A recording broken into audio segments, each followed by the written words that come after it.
Okay. And so I'm excited. It's been really interesting on this journey of these Wednesday conversations because I don't even know a lot of times who comes from a history of trauma.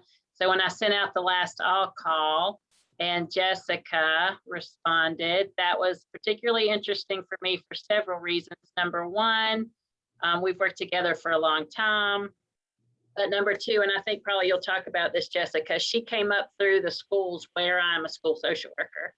And so we might talk a little about that a little bit if we have time. So welcome to Jessica. Did I call you Jennifer? No, you said Jessica. Okay, she has a sister named Jennifer. For a second, I thought I called you the wrong name. That would not be a surprise to me today. So Jessica, thank you for being with us. I'm gonna let you talk a little bit about whatever you want us to know about your role in the community, and then we'll kind of get started talking about your story a little bit. Okay. I'm Jessica Winebarger. I work at DSS. I do licensing, foster home licensing, and I also help out with adoptions and adoption assistance. So I work with our foster parents. I train them. I help them keep up with their hours.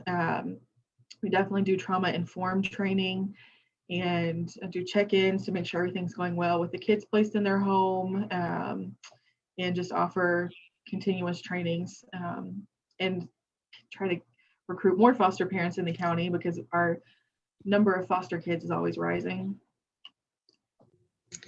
And maybe if we have time, we might come back, because this was not the first job that you had. I forgot for a second that you're actually my intern as well. So we might come back around to how you got into this when we get to talking about foster care a little bit more. Okay. So wherever you want to start in your story, whatever part of that you want to tell, what you want to share about some of the experiences that you had when you were young. Okay. So I emailed Denise about doing this just because I was thinking right now because okay, I got it. I was just thinking about how the kids I work with in foster care experience generational trauma, and their parents have usually gone through trauma. It just made me think about my own childhood. I experienced trauma in my childhood. I just did my ACE score. I've done it like 10 times over the past few years just to see what it is. But my ACE score is a 5. So I grew up in a household where there was domestic violence and some drinking and drugs going on with my dad. And as a child, I guess it was I wasn't scared of my dad, but I was just scared of being at home because I always heard him and my mom, really it was him fighting with my mom. And then I was also a kid that was super quiet and shy. I don't think I've ever told anyone while I was a kid what was happening. I do remember there was a point where my mom had a black eye. My mom also works in the school system, and she worked at the same school that I went to. And I remember being really embarrassed, and I didn't want anyone to know how she got the black eye. I didn't want her to tell anybody. I think I was maybe 10 at that time. But that's a question I had asked Denise when we talked a while ago, is if me or I have a younger sister ever came across her radar as a social worker about there being any issues at the home. And she said, not really. But I was thinking it's probably because I never said anything to anyone. I don't think I ever said anything to family members or friends. It was just something that happened in our household that was not. I'll interrupt you just for a second, Jessica, because I was the social worker at your school. And so as you and I were having that conversation, I was going back in my mind about what did I know and when did I know it, and trying to figure out my responsibility for not doing a better job of protecting y'all, but really not remembering until things came to a head for y'all, and your mom, I think, was pretty much at the end of that, was really when I feel like I started finding out. But it was very interesting as the person who felt responsible for you to try to think back to what I know, when did I know it, and what help did we try to give you? Mm-hmm. I even looked when I started working at DSS. I started here 10 years ago, and I remember looking through the files to see if there was a file on myself. Uh, And there's nothing here. And I asked my mom, I talked to her recently about this, and I asked her if CPS was ever involved or if anyone was ever called. And she said no, that she had talked with, like, she went to a therapist and had talked with a therapist. But I think that's pretty much the only person that probably knew about it. And so I did see, like, I saw my dad get arrested. I think I was 12 when that happened. Um, I've seen him see what he did to my mom, saw him got arrested. I know now as an adult, looking back at it, that both my mom and my dad have their own trauma, like generational trauma that they went through that caused them both to be the way they are now. And I had talked to my mom too recently about, how would you feel? Because a lot of times at DSS, we get cases like this where there's domestic violence. And sometimes the victim won't leave the perpetrator, even when their kids are in foster care. And we're saying, like, you have to get away for the kids to be safe. So I asked my mom, what if CPS had got involved and said, it's either your kids or you stay with your husband? And she said, well, I definitely would have left a lot earlier, because that was my question to her, is why did you stay in the marriage so long? I think they were married 12 or 13 years. And she shared that. And she had also told me that she grew up in a household where if you get married, you're not allowed to get divorced. It's part of, sort of a religion issue. So she felt like she always had to keep trying and to keep working through that. But really, in my opinion, the best thing was for them to get divorced for us as kids. I'm sure for them too, but it was not there when I. Sorry, gotta mute somebody. Okay. The first time I ever went to therapy, the therapist asked me about a certain time frame in my childhood, and I couldn't tell her anything about it. From when I was like 6 to 10. I can maybe remember a few things that happened at school, but I can't remember anything in my home life. And I think it's because I just blocked it out because there was so much fighting and negative things that were happening. And then so I asked my mom too, what made you finally decide to leave? That happening. And she said there was a time where her life was almost ended. And that's when she was like, okay, I have to take care of my kids. I can't stay in this relationship. And that's when she finally filed for divorce, and they moved apart and got separated. And my sister, I think it's affected my sister differently than it affected me. She's 4 years younger than me. We were actually wedding dress shopping a few weeks ago, and I asked my mom if she was okay with me sharing this story. And so that brought up some other conversations about my mom wanting to know how it affected us as kids. And my sister, she just shut down. I don't think she wanted to talk about it. But I think it's always affected her a little bit differently than it has affected me. And we talk about that a lot on these and in the trauma trainings that we do, about the same event can happen to siblings, and that it impacts everybody differently based on gender and age and birth order and history of trauma and personality and all of those things. And I know that's true for me at my house too. My brother and I, it impacted, I tended to act out and he tended to get religious. Mm-hmm. And so it impacted us way differently as well. So that's so common. And having known y'all and the differences in y'all's personalities, that's not a surprise to me at all. But it's always interesting to me. Mm-hmm.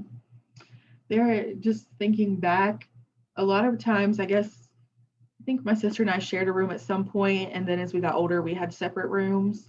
So I remember a lot of times when they were fighting, my sister would come into my room, and we would just sit there and kind of just listen. I don't know that my parents even knew we were listening, because usually it was at, nighttime. They might have thought we were asleep or something. But that would happen a lot. I know my sister actually saw the physical violence more than I did because she still like doesn't sleep at night. And she never really did as a kid either. So I know she saw the physical violence more than I did because I ended the day in my room.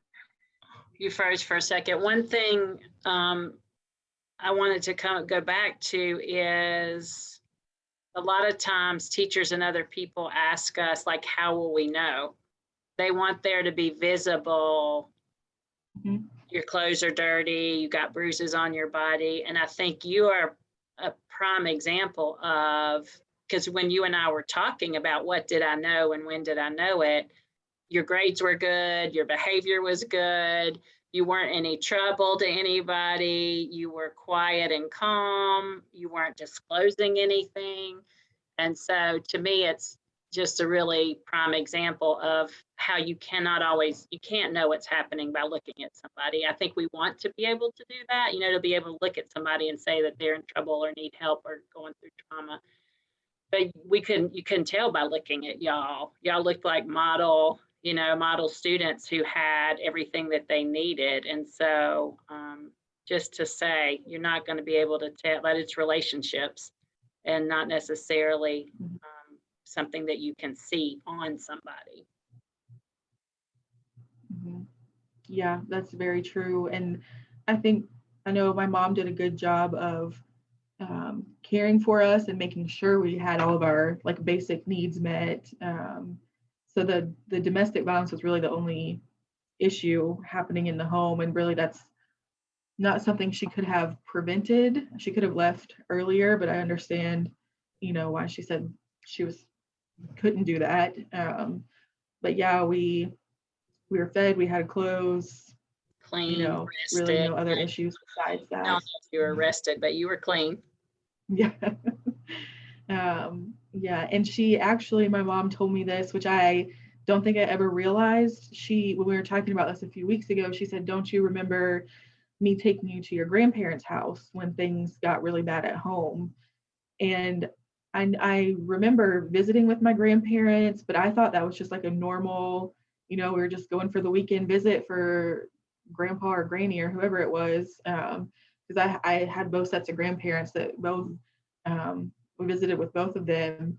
But now hearing her say that, I realized she took us away from the home when things had gotten really bad to get away from it. But as a kid, I didn't realize that's what was happening when we left.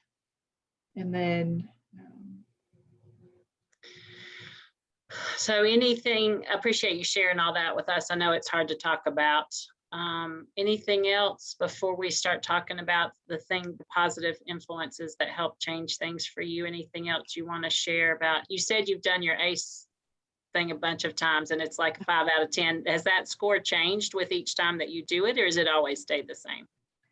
It's changed because sometimes there's like a little bit of different wording depending on where I'm doing it at. But I think the majority of them have all stayed at 5. Yeah. I think most of the people on this call know what the ACEs survey is, but real quick, it's the Adverse Childhood Experiences Survey that came out of the landmark study in '98. And there's 10 experiences on there that are considered to be traumatic for children: physical, emotional, sexual abuse, physical, emotional neglect, a parent who's incarcerated, mentally ill, has a substance abuse or addiction, and divorce, and witnessing your mother be physically abused, which has been modified now to witnessing either parent be physically abused, obviously. But, and so just curious, have you ever done a resiliency survey? I haven't. So a lot of times when I taught a class this past summer and they did their ACEs score, but they also did their resilience score. And when we did it together as a WCCI, we did both. And it was kind of helpful to see the areas that were strong and not just the areas where we've had trauma. So if you ever get a chance to do one of those, it helped me a lot, I think, kind of frame myself in a more strength-based way. Mm-hmm. So go ahead. I did, when I was doing my ACE score again today, I was thinking it would be interesting for me to see what my parents' scores were if they would go through it, because I think my mom has shared some things that happened in her past, some traumatic experiences from her childhood. My dad really hasn't. I have a relationship with my dad now, but it's we don't talk about like super deep emotional issues and trauma. But I know that there's something that made him the way he was. He's not like that now, but the way he used to be. So it'd be interesting to see what their ACE score is as well. Yeah, I think that's true. Okay, so talk some about trauma. We may come back to that if you think of things that you want to add, but and if we have time, I'm interested in hearing how you think some of those things impacted the way you thought about like relationships and stuff, but we'll try to come back to that if we have time. So can you tell me a little bit about the people and events that helped you to create a healthy life, or, you know, to find your own wellness as an adult? I think sort of watching what my mom went through was kind of two-sided. On one side, it inspired me to make sure that I was independent, that I didn't have to be in a relationship, I didn't have to rely on anyone at the time or in the future. And on the other hand, it made me know that I'm not going to put myself in that position with a partner. Like if there was ever violence or it looked like it was leading to violence, I wouldn't stay in that relationship at all. And my mom also, like after they divorced, she went back to school while both of us were still in elementary school, I think. So she kind of role modeled, you know, making sure I got an education, making sure I was doing well. I also got involved in different activities. Like I was in the cheerleading team, I did cosmetology. So I think being a part of a team and things that I could do after school was very helpful. Even being involved in both of those, I don't think I ever said anything to anyone about my home life. But they were helpful just to be an outlet to do something and feel a sense of teamwork and just a good example of a healthy lifestyle. I think both of those things helped me. And then I said this before, but I had two sets of grandparents, which honestly I'm closer to my dad's parents than I was my mom's parents, but they were both really great at, you know, caring for us, taking us on trips, spending the night at their house, which I don't know if they knew what was happening in the home. I'm sure my mom maybe shared some, but I don't know if they knew the extent of how bad it was. But they were just a good place for us to go as well. They were your positive, caring adults. Mm-hmm. I'm writing down questions as they come to me because I want to make sure we cover what we need to cover. So you had some positive, consistent, caring adults and belonged to some teams where you felt you had healthy relationships modeled for you. So it's been interesting to hear people's comments about how they feel when they're in normal situations. When you were around some of those cheerleaders, for example, because you named those, did you feel like, I'm just curious, did that feel like natural to you? Did you ever feel like you were imposter, or did you feel like that's where you meant to be? I don't think I ever felt like an outsider. My best friend all through elementary school, I remember always going to her house too, and I never saw her parents fight like my parents were fighting. She was on the cheerleading team with me, and sometimes it just felt good to be at her house. Like I remember her parents always had like dinner. We had dinner together, and then I don't know, I just never saw them fighting, which was very different from my house. And I too now think like, did they know what was happening in my home? I have no idea. But yeah, I don't think I felt comfortable with everybody. So you had some safe places to be. That's good.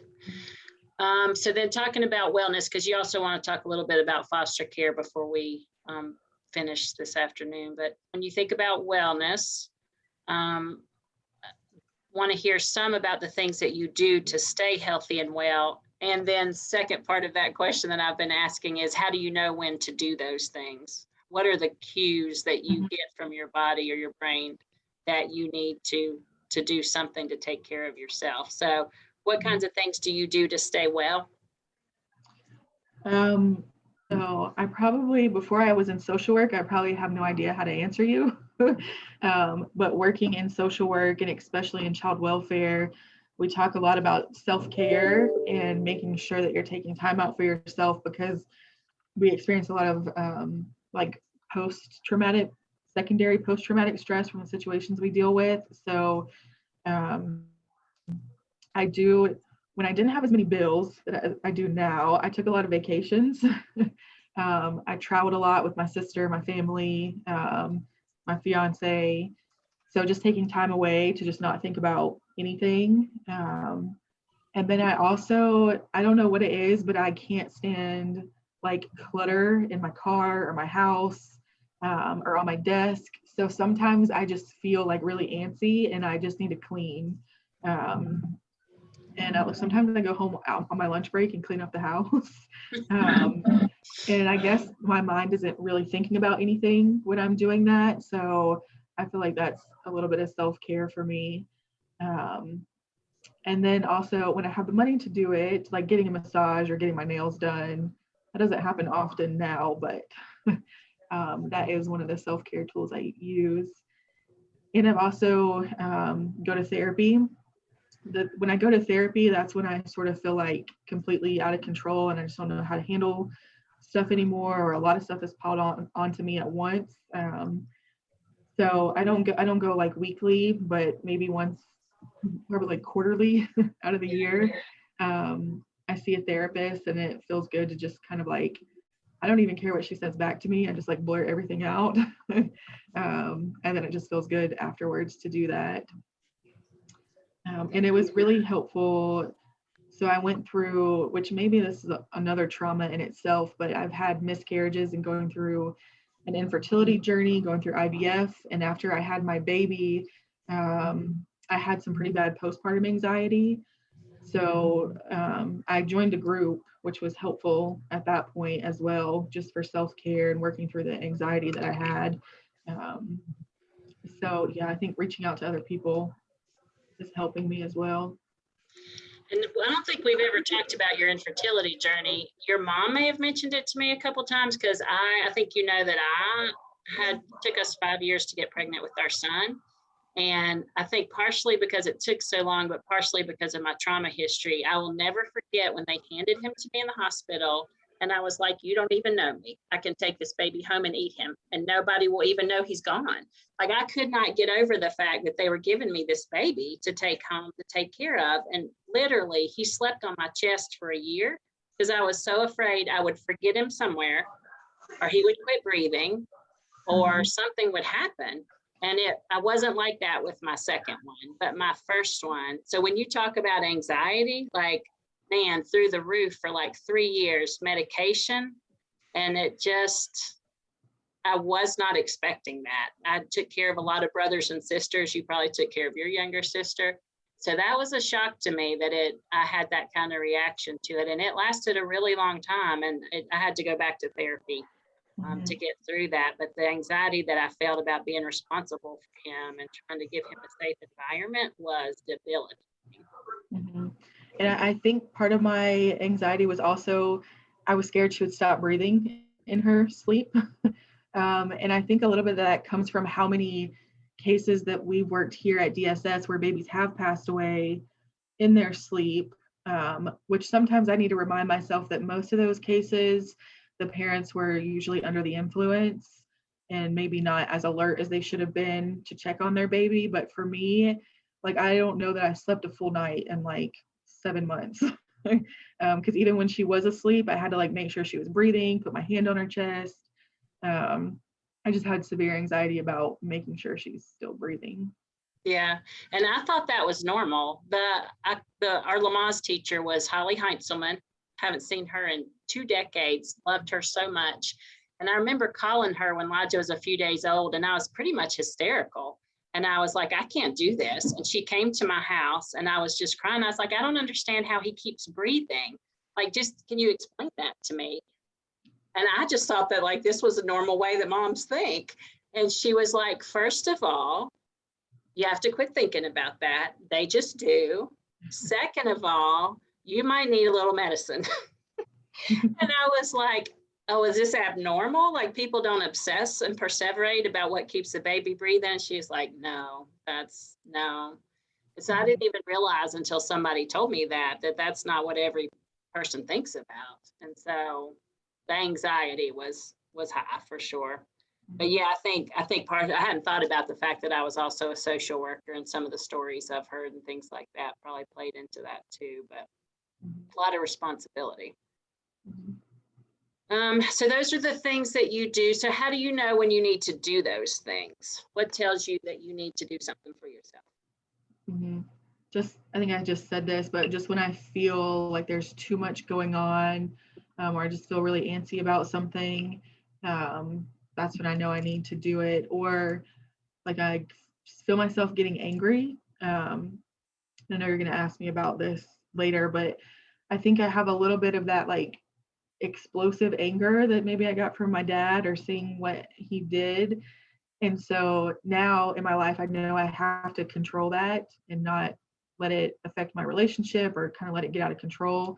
So a lot of times if I'm like really upset about something, I have to walk away or go do something to take care of myself. And I've also realized I have, I guess would be a trigger is when things get really loud. My fiance is part of a very large family. He's got 5 siblings. They've all got multiple kids. And when I'm at their house, they're not like yelling at each other or doing it in a negative way. They're just very loud because everyone's talking and talking over everyone else. And I just feel like I want to run away because I think it reminds me of when my dad was yelling and the feeling I got when that was happening. So sometimes I get really overwhelmed when I'm with his family and I'm like, oh, it's just too much. So I've noticed that. I noticed that recently, but that's probably a trigger I have. Yeah, I have one of those triggers as well. So before we go into foster care, I said I wanted to ask you this question. So and I didn't tell you this ahead of time, but how did you notice that what you went through as a child impacted maybe not your friendships, but other relationships? And how did you manage that? Was that something you had to actively try to manage, or how do you think it impacted your relationships? I think was really guarded with relationships. I like wanted specific things in a partner that I either didn't see in my own parents or things I saw happen that I absolutely did not want happening in my own life. So I haven't had very many relationships. I've had like 2 long relationships. And I'm engaged to the second one. So we're getting married next year, but I wanted to make sure I wasn't with someone where there was going to be domestic violence, with someone that was controlling or doing drugs and alcohol. I just wanted to make sure that my life felt more safe than that. And I don't know if that's why I haven't dated very many people. I actually did there's a professor at ASU doing a study on relationships with people who live in the area. And she was asking me about my relationships. And I realized when I was talking to her that I haven't dated very many people. And I think maybe that's why, because I've been so nervous about that. And then with myself, I've noticed sometimes I will get really angry and can get like too angry and explosive. And I know that I have to walk away from a situation or do something else because I don't want to recreate that same thing that was happening in my own life.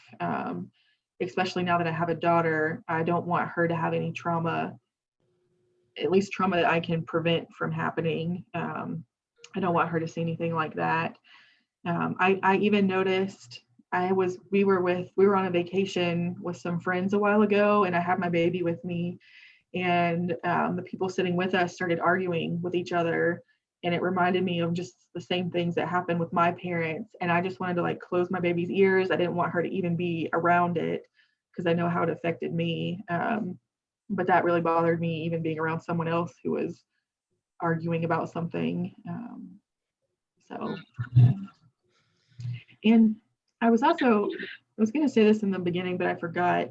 My neighbors, I was always really nervous about my neighbors hearing what was going on and wondering if my neighbors were calling the cops. And my sister still lives in the same home we grew up in and still has the same neighbors. And I still feel really awkward with the neighbors because they had to have heard what was happening in the home. And, it just still feels a little awkward with them. No, I get that. My mom still lives in the same house where we lived with a lot of domestic violence and cops come into the house and loud, violent fights. And it's like a residual energy. Like when I pull up to that house, I see those things. And sometimes, like flashback kinds of things. But most of the neighbors are not the same because they were older and they've either died or moved away. And I still am aware of the relief that I feel that none of the people who were there when that was happening are still there. Mm-hmm. And so I actually had not made that be a thought until you just said that I wasn't even conscious that I had that thought pulling up to her house, but that I'm always relieved that those people have moved away and I don't have to face that in their faces. So I get that. Before we start talking about foster care, one last question, which is, in light of the fact that you were taught so well not to talk and that people didn't pick up on what was going on with you, what would you say? I didn't prepare you for this one either, so you may need to think a second. What would you say to those of us who work with children or interact with children or even adults about how to be a resource for people when we may not know what's even going on with them, I guess? Mm-hmm. I don't know. I have thought about this because when I asked you that question, I thought back, how would anyone that I grew up with or worked with would know? They would have no clue because I probably wouldn't have told them if they asked me. So I think I remember I had a few teachers who would let me like hang out in the afternoons with them, or I had one teacher which I sucked my thumb for a long time, and I had one teacher who I remember she was like, if you don't suck your thumb for the week, I'll take you out for dinner one day. And she just kind of did extra things for me. So I think even if a student isn't saying anything or you're not sure if there's something going on, just being there, providing even just a little extra opportunity of like doing something after school or letting them feel like they're a part of something or getting to do something special. I think that can be helpful. But I don't know if they're not saying anything, because you also don't want to lead kids into saying something, because you might ask a question and they just say yes, and it may not be what's really happening. So I really don't have a great answer for that. No, I think you're saying, like when we train in schools now, we say treat everyone as if they come from trauma. Just assume it. Because that's one of the questions that we get asked a lot is, how do we know?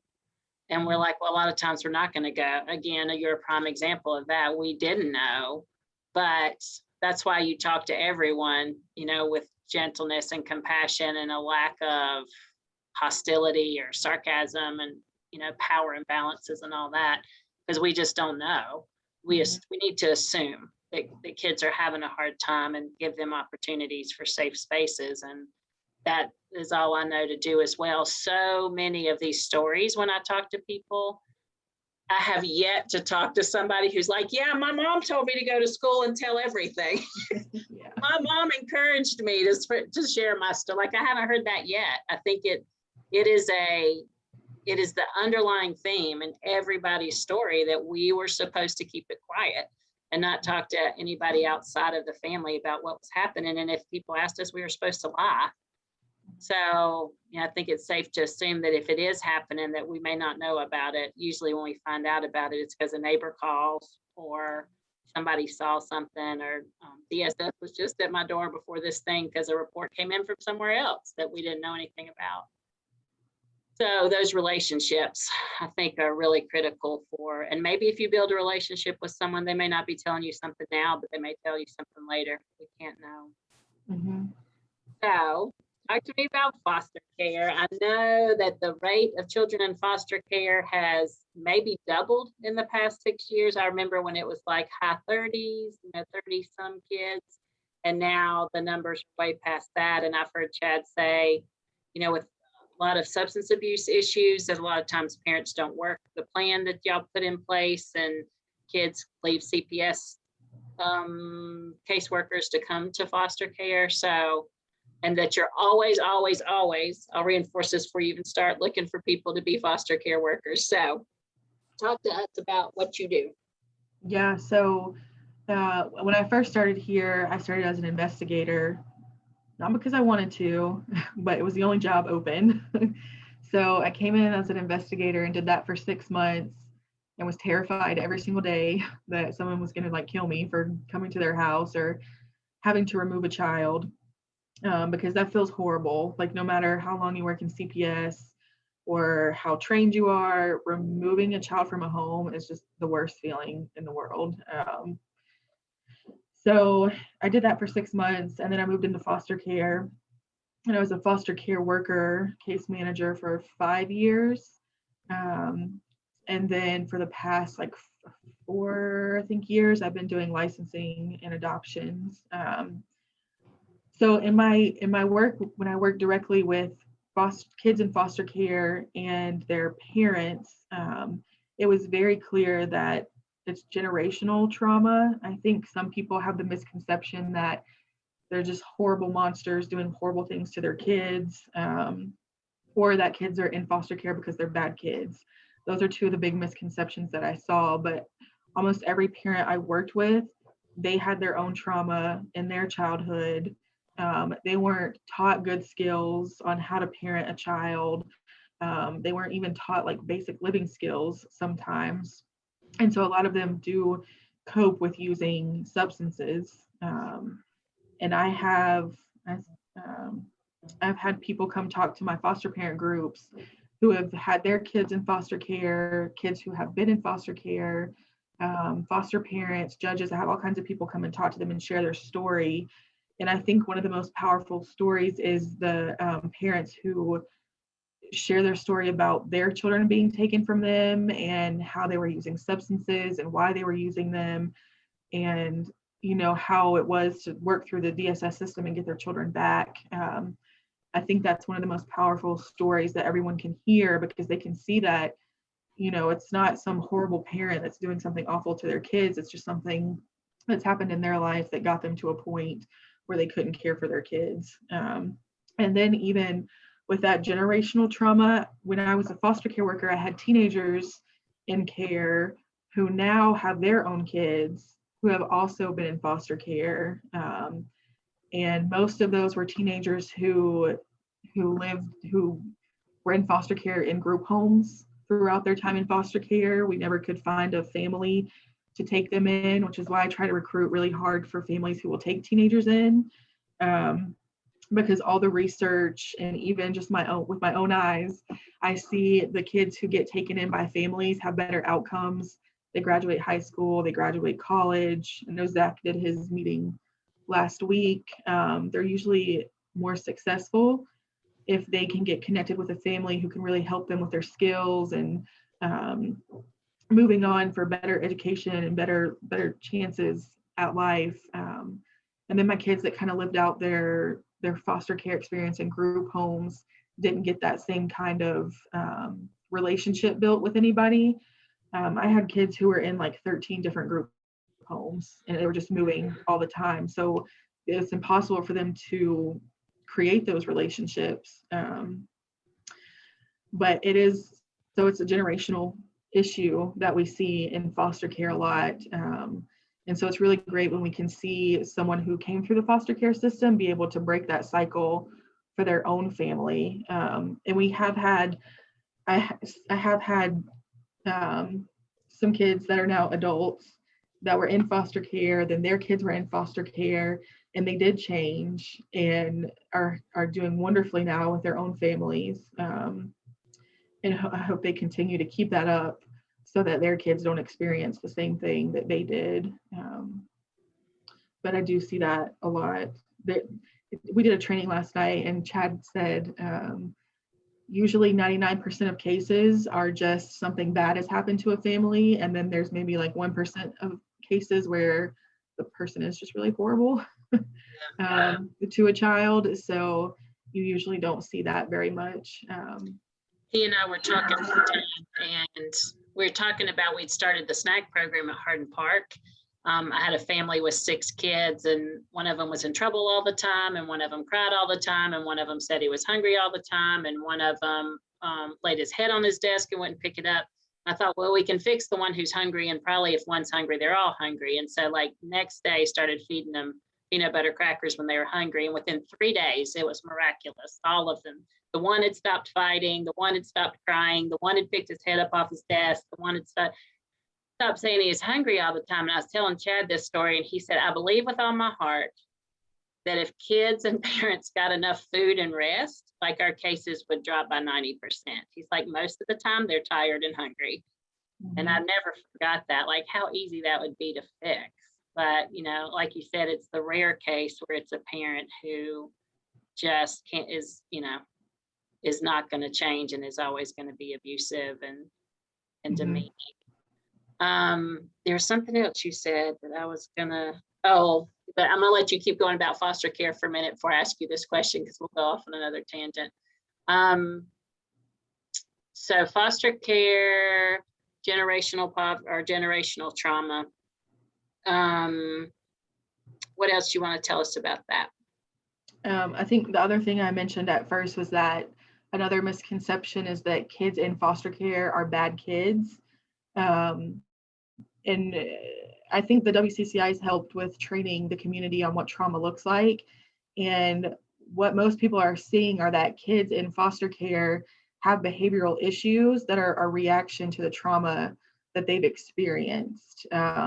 No kid comes into foster care because they did something bad. They come into foster care because something has happened at their parents' or caretakers' hands that's caused them to be abused, neglected, or left, to call it dependent or alone. And so probably most of you on this call know that there's reactions, there's behaviors. Kids don't know how to handle their emotions when they're going through something like that. So many kids in foster care do end up getting in trouble at school, getting in trouble with friends, because they're either reacting to their trauma, or maybe they weren't taught ways to control their feelings and their emotions. Yeah, that's an important plug for emotional regulation. And you talk about explosive rage. My dad was the explosive rage person, and I have explosive rage, and I did not get a handle on it before my kids were born. I remember, as they were growing up, different episodes of me just completely losing my cool. And knowing that I needed to do something different and not knowing how. And honestly, it was not until we started doing these trauma trainings like 5-6 years ago and in the schools when I was like, oh, if I breathe, I actually don't feel like I need to break something. What is that? That was like nobody taught us that at home. Nobody taught us how to manage our emotions or to do this instead of that. So those trainings were revolutionary for me personally, because I was like, oh, look. There's all these other things I can do instead of, losing my cool or losing my temper. So that's one thing we talk a lot about in schools is, and kids have said it to us when we're doing emotional regulation training. They'll say, like, you need to go to my house and teach this to my dad. Or I wish I had a calm corner for my parents at my house. Or I'll never forget when a 7th grader said, man, my whole life they've been telling me to calm down and nobody ever told me how. Mm-hmm. This is a 12-year-old kid who's 12 years been trying to figure out how to calm down, no idea. So emotional regulation is so important. If you have a question for Jessica or want to share a comment or a thought, you're welcome to put that in the chat. I'll keep an eye on that for her. One thing I wanted to ask that has nothing to do with anything we've talked about. You mentioned cosmetology. I know because I know you that you were in cosmetology. Never asked you this, even though you came to be my intern as a social work student. What led you to want to leave cosmetology to become a social worker? So I don't think I ever actually wanted to be a social worker. I got my cosmetology license while I was in high school, and I started doing hair while I was still a senior in high school. And I did hair for 10 years, but during the first few years of that, I realized there's not good financial security with that. You might make a really good paycheck one week, and then the next week you don't make anything. There's no retirement. My grandparents on my dad's side are very financially aware and kind of guided me through my life on how to make sure I'm setting myself up for success financially. So I knew with doing cosmetology, it would be a struggle for me to try to set up for like retirement. And you don't have any benefits. You have to buy your own insurance, all that kind of stuff. So I was going to college the whole time that I was doing hair. And I went to Caldwell for 2 years just because I had no idea what I wanted to do. And then, so while I was doing hair, it started to feel like therapy when I was talking to clients. And so I started thinking like I could get paid a lot more to do this if I was a therapist. And we were talking about this. So I did go through the social work department and I did my master's with a concentration in counseling with families. But when I did my master's program and I had to start like recording myself doing family sessions and doing one-on-one sessions, I decided I didn't love doing that very much. So in between my bachelor's and my master's, I worked a temporary job here at DSS as a foster care worker. So I had already been here for a couple months. And at that time, there were not that many foster kids. I think I covered a caseload of maybe like 7 or 8 foster kids. Wow. And I was like, oh, this isn't too bad. I like doing this. I can get all the county and state benefits with it. So after my master's internship, I think at the end of my internship, I finally started working here full time. And then like 4 years later, the foster care caseload shot up. At one point, I think I had 25 kids on my caseload, which is basically impossible to do everything you need to do for those kids in the cases. So it became like super stressful at that point. And I tried to do hair and social work at the same time for a while, but after a few years, I couldn't. It was just too much to handle. And then when I started going through my like fertility issues and journey, I was getting really frustrated at parents who could continuously have babies and they keep coming into foster care. They weren't taking care of them, but I couldn't have one. So I got the opportunity to switch jobs at that point, which I think was very helpful and needed for me to be able to continue working here. Yeah. Just that story alone, you've talked several times about paying attention to your body, about the frustration that you feel or the stress that you feel, and then doing something different in response to that. So I think that's just a really good reminder of paying it. Somebody else, several other people have said, pay attention to your body and what it's trying to tell you. And if you refuse to pay attention to it, it's going to get your attention some way. No, I didn't even know that story. I was just curious. There's another person involved with WCCI, Katie Warner, who is a hair person who does beautiful, just like artwork to me, that she does my daughter's hair and it's just gorgeous. And she said, doing hair is so much like doing therapy that I decided I may as well do therapy.